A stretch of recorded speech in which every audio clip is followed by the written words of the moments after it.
낭낭서가 오늘의 책은 정민 교수가 풀어읽는 백두산 등척기입니다. 우선 정민 교수의 해제 꼭지와 백두산 등척기의 진수인 11장 장엄한 대백두 천지가에서 편을 낭독해 봅니다. 해제. 백두산 곳곳에 살아 숨쉬는 역사의 숨결과 자취. 정민. 민세 안재홍의 백두산 등척기는 1930년 7월 23일 밤 11시에 경성역을 출발하여 8월 7일 오후 5시 기차로 북청역을 떠나기까지의 16일간의 기행문이다. 기차로 원산과 무산을 거쳐 농사동과 신무치, 무두봉을 지나 천지에 오르고 호학령과 포테리를 경유해 해산진으로 내려 풍산과 북청을 경유한 노정이었다. 돌아온 직후인 8월 11일부터 9월 15일까지 총 34회에 걸쳐 사진과 함께 조선일보에 연재했다. 그리고 이듬해인 1931년 6월에 유성사에서 단행본으로 변했다. 33회의 연재분을 모두 23장으로 새로 정리했다. 연재 원고는 대부분 그대로 책에 실렸다. 책으로 묶으면서 내용 중 일부를 손질하거나 뺀 것이 있다.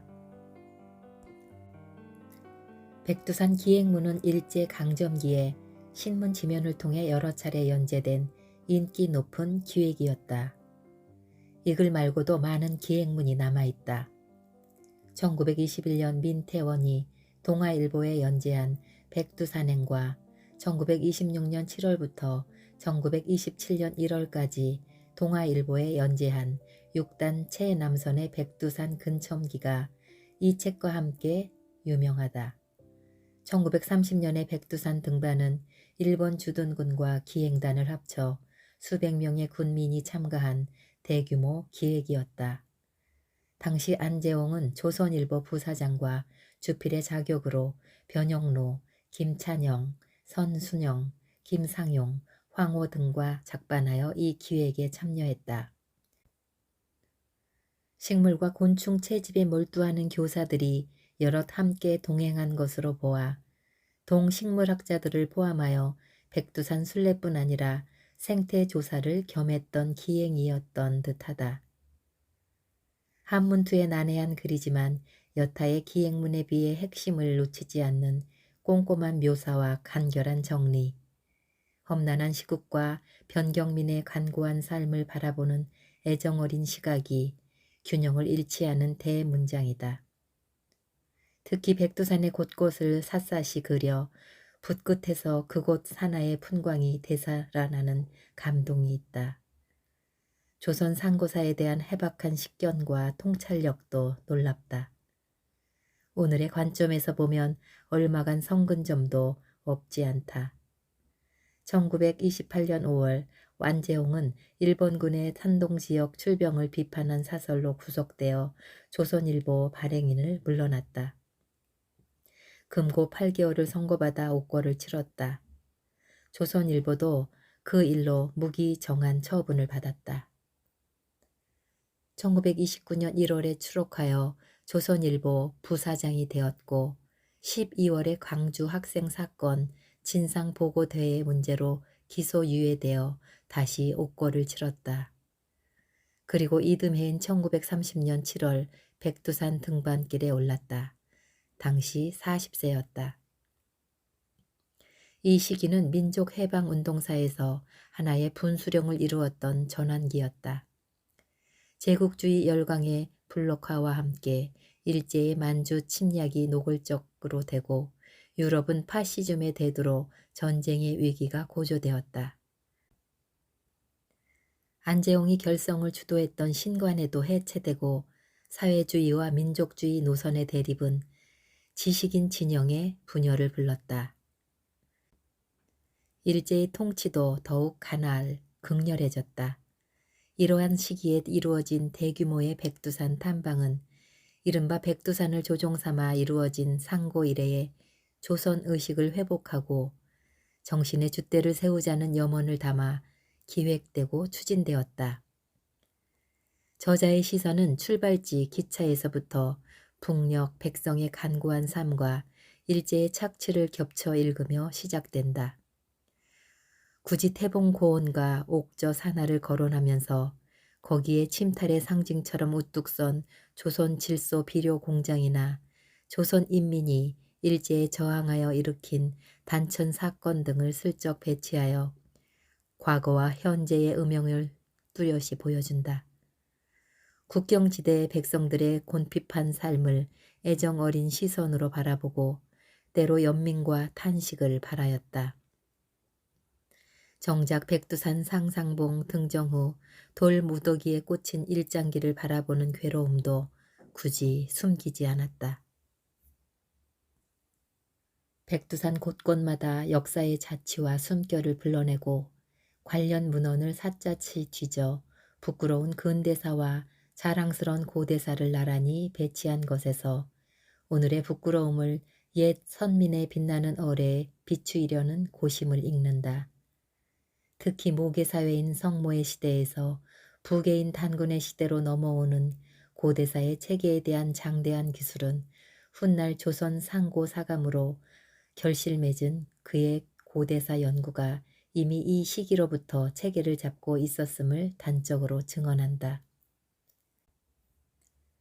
백두산 정계비에 얽힌 국경 문제, 간도를 둘러싼 분쟁, 변경 곳곳의 각종 전설과 풍문 등에 대한 보고는 단순한 읽을거리로서가 아닌 사료적 가치를 지니는 기록이다. 백두산의 각 지점에 머무는 저자의 섬세한 시선과 아름다운 묘사는 민족의 영산인 백두의 풍모를 마치 하나의 인격체를 대하듯 포착해내 뭉클한 감동을 준다. 그의 문체는 결코 화려하지 않다. 들떠 날리는 법 없이 차분하다. 그러면서도 분명한 맥을 짚어볼 것과 보아야 할 것을 스쳐 지나지 않았다. 지나는 숲마다 수림의 군락과 화해의 생태상을 면밀히 묘사하고 천왕당 같은 유적을 살피며 백두산의 문헌을 뒤져 행간을 살피는 그의 간데없는 학자의 모습이다. 그러다가 천지를 굽어보고 상상봉에 오르며 허황령을 지날 때의 섬세한 묘사는 어느새 문장가의 풍모를 보여준다. 문예치가 풍부하나 수사에 과잉이 없고 학술적이되 몸이 건조해 흐르지 않았다. 글이 그 사람과 꼭 닮았다. 11장 장엄한 대백두 천지가에서 대연지봉으로 뻗어나간 등성이를 타고 녹이 등등한 현무암의 사닥다리를 바꿔 디디며 이제는 절정을 다 올라왔다. 때는 오전 11시이다. 오른편으로는 동쪽의 한 봉우리가 가장 운건하고 도누한 기상을 업고 천지를 향해 망천우의 엄청난 아가리를 치켜들어 벌렸다. 이곳이 바로 천왕봉. 이 명칭은 널리 사용되지는 않는다. 그 다음이 잘록한 안장 부분이다. 왼편의 한 봉우리는 나무로 등성이를 내리고 북쪽 벼랑에서 가장 튀어나온 흑효석이 뭉쳐진 가파른 봉우리이니 이것이 병사봉이다. 병사봉이 최고봉으로서 2744m에 상당한다. 이 안장 부분은 넉넉 잡아 2000수백 미터에 달할 것이다. 걸음을 옮겨 고개 위에 다다르자 검푸른 빛을 진하게 들이운 천지의 물이 그야말로 천지 석벽에 깊고 깊은 고요 속에 담겨 있다. 수면의 깨끗함이 거울같이 곱다. 창고하고 검푸른 바깥 둘레산에 천길 깎아지른 벼랑이 화구의 본색대로 사방 둘레에 치솟았다. 신비하고 영희한 기색이 저절로 속세를 초월하는 신운을 나부끼게 한다. 깎아지른 벼랑에 곧바로 쏘이는 태양이 찬란하고도 영롱하게 수면으로 광선을 내려놓아 빠른 바람에 주름 펴 퍼지는 물결이 가볍게 밀릴수록 천변 만화의 색태를 드러낸다. 장엄하고 수려함을 이루 형용할 수가 없다. 내가 감령에서 고열로 몸져 눕고 무봉과 신무치에서 찬비를 만날 적마다 마음속으로 가만히 빌어 하루의 쾌청으로 이 천산천지의 대장엄한 광경을 바라보고 고요히 살피기를 몹시도 기원하였다. 눈 아래 이러한 신령스런 광경이 아무 걸림없이 확 트여 전개됨에 임하여서는 다만 고요한 감탄만이 숨소리를 누르며 경건한 침묵에 가슴이 잠겼다. 천지의 신비경이 이미 이러한데 천왕봉 저쪽 천지의 물도 슬며시 쏟아져 내리는 비류산의 나지막한 주둥이로 닿을 듯 떨어지는 듯하다. 그대로 쭉 벌어진 만주벌판의 억만이랑 넓고 넓은 구름 바다가 동쪽으로 탁 터짐은 요해에 닿은 벽해인지 신택에 잇닿은 천만리 요해인지 모르겠다.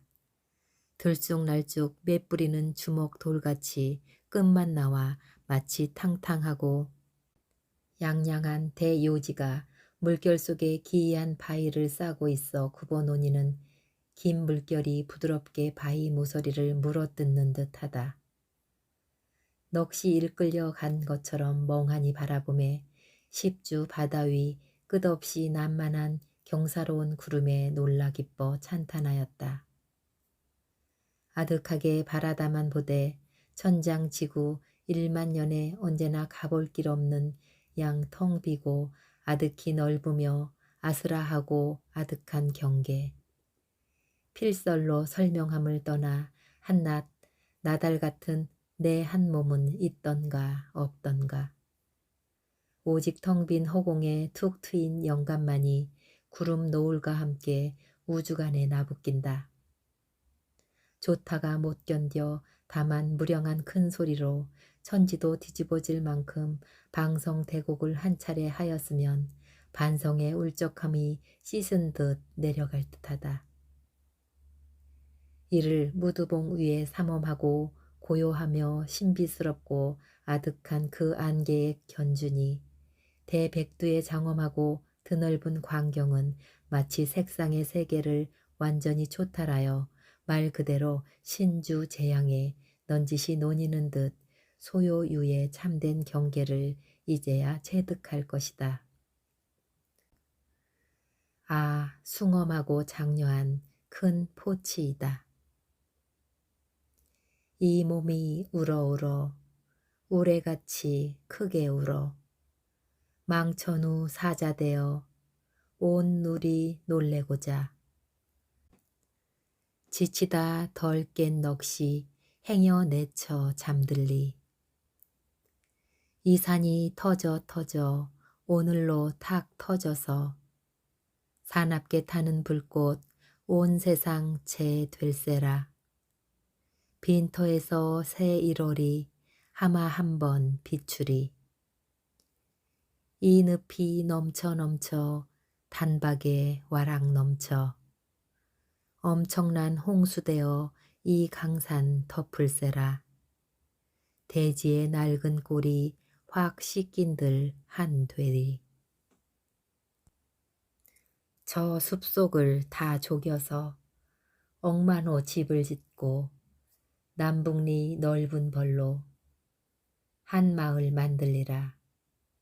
없노라 하소하는 님 다 찾으면 어떠리. 장엄한 광경 속에 감탄하며 우두커니 계속 서 있는 동안 대부대는 벌써 최고점인 병사봉의 절정으로 올라간다. 오늘은 천지가에서 노영키로 하고 반나절의 자유행동이 있다. 우리 동반들은 바위 사이에 자리를 잡고 모진 바람을 피하면서 우선 요기하였다. 이 부근에서 기온이 매우 낮아 낮 동안은 온도가 화씨 47도 혹은 41도로서 시원한 가을 9월이 어느새 온 듯하다. 불모지대인 사력질의 땅에 신우버들과 야생 우미인초의 샛노란 꽃이 듬성듬성 피어있어 마치 천계에서 잠깐 내려온 가녀리고 어여쁜 옥인을 보는 듯하다. 드디어 병사봉의 여인 등성이로 한층의 봉우리를 마저 오르기로 했다. 절정에 다다르자 뾰족한 바위 봉우리가 못 가운데 불끈 솟았다. 남쪽 기슭은 부석이 태반이나 씻겨 담백한 바탕에 7분의 황량한 맛이 있다. 북쪽 기슭에는 울멍울멍 흙요석이 화산이 폭발하던 당시 덩어리로 뭉친 바위의 위협적인 벼랑으로 남아 시퍼런 호수면까지 실로 1607척이 더 되는 검고 우뚝한 기용을 나타낸다. 발을 조심하여 올라서자 만천년 견뎌온 봉우리가 이제 하마 넘어질까마는 서늘한 심담이 못 가운데를 똑바로 보기가 겁이 난다. 까닭없는 정감이 서늘한 쉰 이외에 눌리듯 하였다. 오래 있지 못할 듯하여 비탈을 내려설 때 왼편으로 뻥 뚫린 아멸이 두 봉우리 사이에 끼어 있다. 밑으로 절벽에 부는 듯한 푸른 물결이 뇌신의 성난 눈동자처럼 마주쳐서 나의 숨을 빨아들이는 듯하다. 바위에 기대어 서남쪽을 바라보니 만천리의 구름 안개가 삼엄하고도 아스라하여 바로 볼 수 없는 것은 북동쪽과 비슷하다. 그저 한 번 탄식하고 3번 감탄하며 다시 소리를 지를 수조차 없다. 함경남도와 평안북도 저편에 웅장하고 견고한 산하는 바야흐로 명랑하게 볕이 들었다. 이 바깥에 둘러선 산의 윗부분 테두리로 된 화구의 둘레가 512이고 수면의 둘레가 212, 32정이며 동서가 18정, 남북은 35정이니 면적은 780정보이고 수면은 높이가 2257m다. 이 절정까지 487m의 깎아지른 벼랑으로 되어 있다. 여기서 그 부분이 천지의 전경이 한눈에 들어온다. 천왕봉의 망천우가 가장 윙이한 채새로 되어 역시 암흑색인 흙요석이 단층져서 떨어진 면으로 형성된 아가리가 무한히 섬찟한 기상을 보인다. 이것이 멀리 서남쪽을 향해 입을 벌렸는데 예전부터 술사들은 동북의 여러 민족이 서남으로 향하여 중국에 들어가 주인이 된 자가 이따금 있었던 것에 신비한 인과를 붙이었고 천왕봉 사자암의 명칭이 그들 사이에 전해졌다고 한다. 병사봉에서 비스듬히 서북쪽으로 화전현 방향으로 막아선 것은 한봉이라 한다. 거의 천지의 정면에서 정북으로 거침없는 기세를 띈 것은 차일봉이다. 북동으로 끊어져서 천지의 물이 북으로 달려 넘는 곳은 달문이다.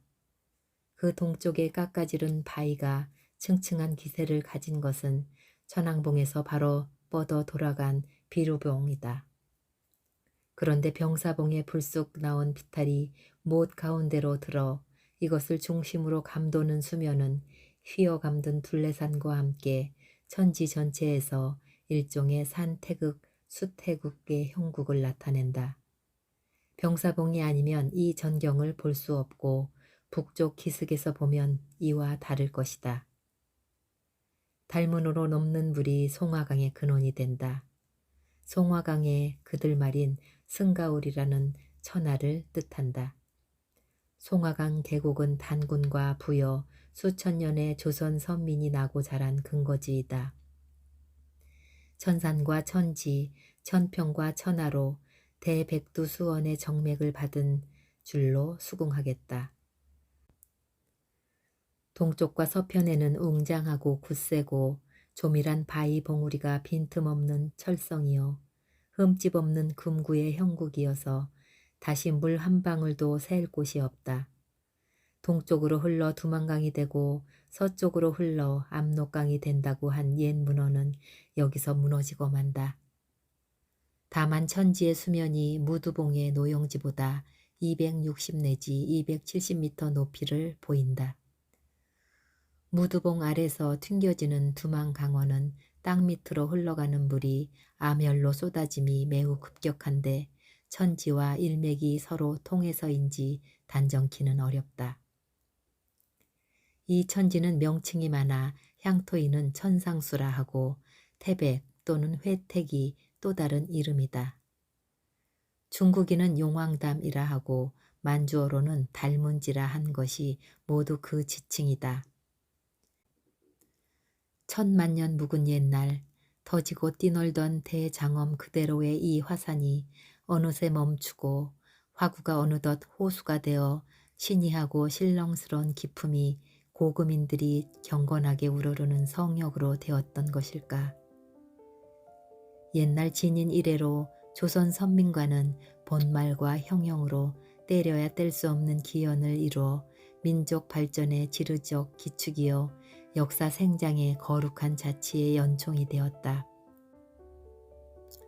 과학의 무자비가 신화와 전설의 상상 속 전당에 뛰어들고 개척의 도끼가 야인으로 하여금 천지의 비밀을 감춘 초속의 경력을 마구 밟게 할지라도 이 역사 이전과 이후 만천년의 깊이 묻어진 양모와 애련, 경황과 집착의 신념만은 마침내 거부할 수 없을 것이다. 그리하여 신시로 내려와 인간을 널리 이롭게 하는 정경적인 여러 사실로부터 기린을 타고 올라가 하늘에 조회하고 5마리 용이 끄는 수레를 몰고 하늘로 오르는 반개적인 여러 전설도 태반은 이 지역을 무대로 하여 생장하고 분파된 것이다. 이제 이 천백리 궁벽한 땅에 신비하고도 장엄한 산수의 진경이 극락정토도 별개가 아닌 듯이 영원하고도 무한한 정감을 일으킨다.